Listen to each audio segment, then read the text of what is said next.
નમસ્કાર, આપ જોઈ રહ્યા છો નેશન પ્લસ ન્યૂઝ. હું છું હિરલ આપની સાથે. વડોદરામાં એક એવો રમતોત્સવ શરૂ થવા જઈ રહ્યો છે જે માત્ર રમત જ નહીં પરંતુ જીવંત જઝ્બાનું પ્રતીક છે. દિવ્યાંગ cricket control board of India અને નોલેજ વેલી ફાઉન્ડેશનના સંયુક્ત ઉપક્રમે આયોજિત ગ્રાન્ડ વ્હીલચેર પ્રીમિયર લીગ 2026 વડોદરાના આંગણે નવો ઇતિહાસ રચવાની શરૂઆત કરી છે.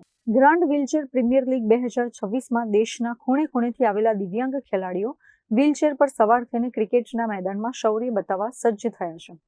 વડોદરામાં આયોજિત આ ટુર્નામેન્ટમાં ભારતભરના 24 રાજ્યોમાંથી 370થી વધુ ખેલાડીઓ ભાગ લઈ રહ્યા છે. આ સ્પર્ધાની સૌથી મોટી વિશેષતા એ છે કે તેમાં માત્ર 16 પુરુષોની જ ટીમ નહીં પરંતુ 8 મહિલા ટીમો પણ પોતાના કૌશલ્યનું પ્રદર્શન કરી રહી છે. આ આયોજન દ્વારા આયોજકો ગિનીસ વર્લ્ડ રેકોર્ડમાં નામ નોંધાવવા માટે પણ પ્રયત્નશીલ છે. ગત 25 માર્ચના રોજ એક ભવ્ય રેલી દ્વારા આ ઉત્સવનો પ્રારંભ કરવામાં આવ્યો હતો, જે હવે 29 માર્ચ સુધી ક્રિકેટના રોમાંચક મુકાબલાઓમાં પરિવર્તિત થશે. આયોજક વિનીત શાહ અને અપૂર્વ ગુર્જરના જણાવ્યા મુજબ આ લીગનો મુખ્ય ઉદ્દેશ્ય દિવ્યાંગ ખેલાડીઓને રાષ્ટ્રીય કક્ષાનું પ્લેટફોર્મ પૂરું પાડવાનો અને સમાજમાં તેમના પ્રત્યે જાગૃતિ લાવવાનો છે. મેદાન પર જ્યારે કોઈ ખેલાડી વ્હીલચેર પર બેસીને બાઉન્ડ્રી ફટકારે છે ત્યારે ઉપસ્થિત હજારો પ્રેક્ષકોના દિલ જીતી લે છે. આ ખેલાડીઓ માટે વ્હીલચેર તેમની લાચારી નહીં પણ તેમની તાકાત બની ગઈ છે. નોલેજ વેલી ફાઉન્ડેશન, યશ ગ્રુપ, એક્સક્લુઝિવ વિઝન્સ બધા મળીને દિવ્યાંગ લોકો 24 સ્ટેટની ટીમો 370+ દિવ્યાંગ લોકો હિન્દુસ્તાનની અંદર પહેલીવાર આ બન્યું છે. ગુજરાત એ પણ વડોદરા સિટીની અંદર એક સાથે બધાને અહીંયા T20 મેચ આપણે રમાડવાના છે. 4 દિવસનું આયોજન રાખેલો છે, તદ્દન ફ્રી રાખેલો છે. બસ આપના માધ્યમથી એક જ વસ્તુ વડોદરાની જનતાને કહેવા માંગુ છું કે આઈને પ્રોત્સાહન આપે અને એક અજવાળું બની શકે કે એક આપણા કંઈક પગલાંથી કોઈકની જિંદગીમાં સારું થાય એવી વડોદરાની જનતાને આમંત્રણ આપું છું. આપ સૌ પધારજો.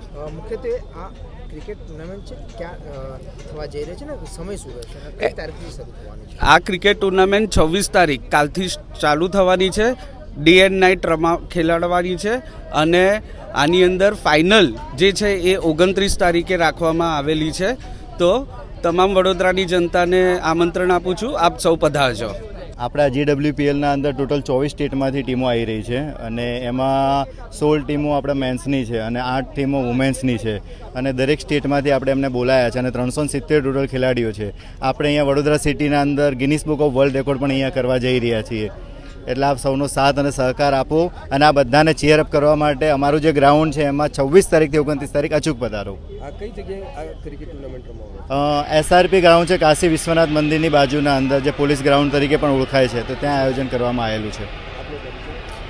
હું નોલેજ વેલી ફાઉન્ડેશન ફાઉન્ડર અપૂર્વ ગુર્જર કાર્યક્રમનો ઓર્ગેનાઇઝર છું અને આ કાર્યક્રમનું જે સપનું અમે લઈને ચાલ્યા હતા એ અહીંયા અમે સિદ્ધ થાય છે એ ઉપર ચાલી રહ્યા છીએ. અત્રે ઉલ્લેખનીય છે કે આગામી 29 માર્ચ સુધી દિવ્યાંગ ખેલાડીઓ પોતાનું બેસ્ટ પરફોર્મન્સ આપશે.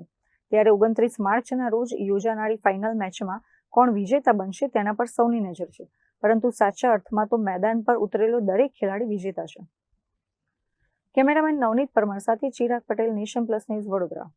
સમાચારોના સતત અપડેટ મેળવવા માટે અમારી નેશન પ્લસ ન્યૂઝની યુટ્યુબ ચેનલને સબસ્ક્રાઇબ કરો, બેલ આઇકન દબાવો અને જોડાયેલા રહો ફેસબુક, ઇન્સ્ટાગ્રામ અને ટ્વિટર પર.